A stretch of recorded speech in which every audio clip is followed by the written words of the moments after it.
ये जब इस तरह की बातें आती हैं कि उसी सरना स्थल के सामने जहाँ पर एक फिलिस्तान तक भी नहीं आने की बात थी गेट के सामने, वहाँ रैंप उतारने का क्या।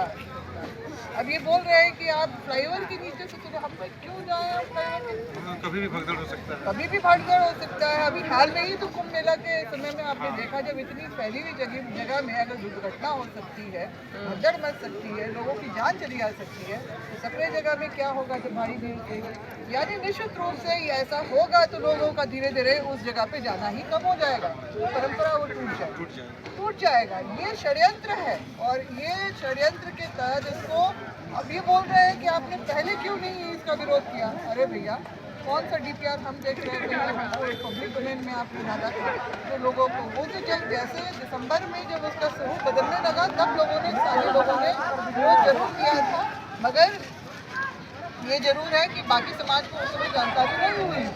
आज जब मैंने 22 जनवरी को ही जाके मुख्यमंत्री को लिखित रूप से इसके बारे में दिया, उसके बाद भी कुछ नहीं हो रहा था। उन्होंने कहा अपनी कि मेरे संज्ञान में हम देखेंगे क्या कर सकते हैं। रैंप को हटाने की मांग डे 1 से मैंने रखी है उसके सामने।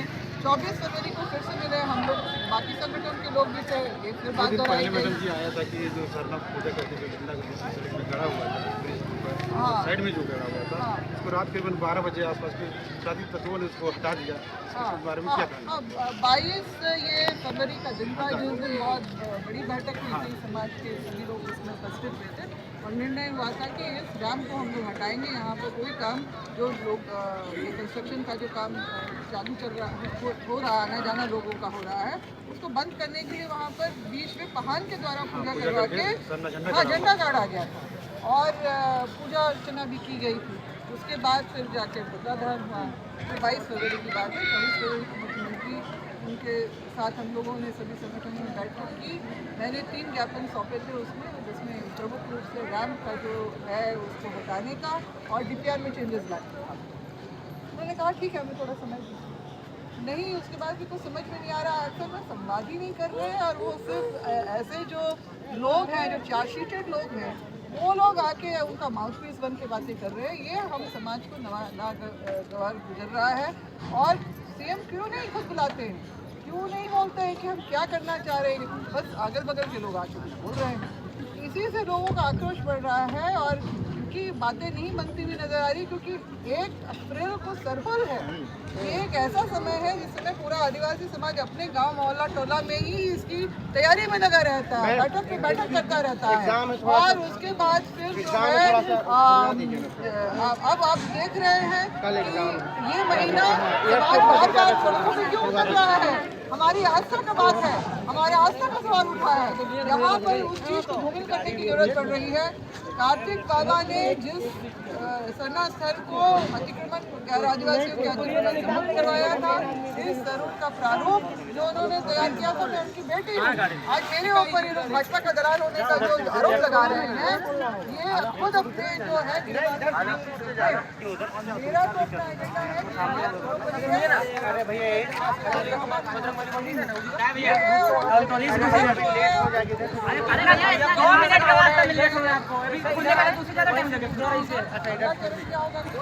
हमारे पास 8 मिनट क्या करेंगे।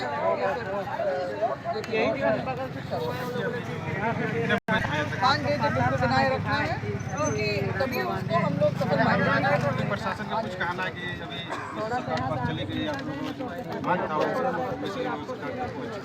सरकार बताए ना कि हमने आपकी मांगों को मान लिया, हम रैंप हटा रहे हैं, हम हटा रहे हैं, दिखा दे बता दे तो फिर हम हटा देंगे। तो ये नहीं, किसी की बात नहीं सुनना है। ये हमने घोषणा कर दी है, बंद रहेगा 22 मार्च, रांची बंद रहेगा, बंद रहेगा।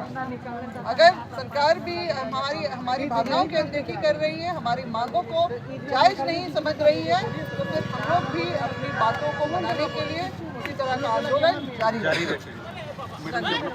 मेरा नाम गीता शिव राव है।